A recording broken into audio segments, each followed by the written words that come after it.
на то, что еще ни одна официальная переправа не открыта, буквально каждую минуту несколько десятков автомобилей пересекают реку Лена по несанкционированным тропам и трассам. Но на этом берегу их ждет сюрприз.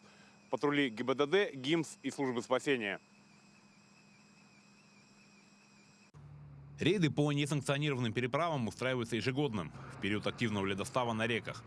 Не желающие ждать официального открытия переправы, автолюбители на свой страх и риск выезжают на еще не окрепший лед, и нередко это приводит к трагическим последствиям. 20 ноября две автомашины произвели несанкционированный выезд автотехники, в результате чего две автомашины провалились под лед. К счастью, никто не пострадал.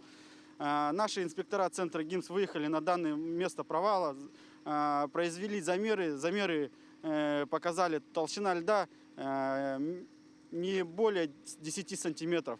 Автомашина массой 3 тонн, лед должен составлять не менее 30 сантиметров.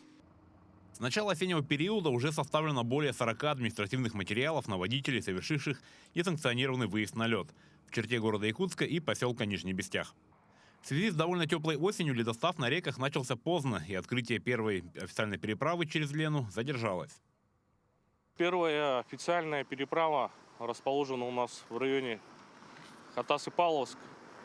Приблизительный срок открытия ее 11 декабря. В данный момент там ведутся работы по наливу воды. Сверху наливают воды. Делается это для увеличения толщины льда, чтобы быть уверенным в толщине льда при открытии переправы, чтобы она уже смогла выдерживать автотранспорт весом до 3 тонн. Переправа Кангаласы-Сотинцы ориентировочно откроется во второй половине декабря, Якутск-Нижний Бестях в начале января.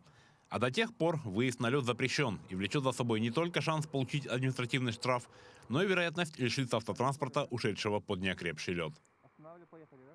Александр Хавренко, Семен Семенов, Якутск.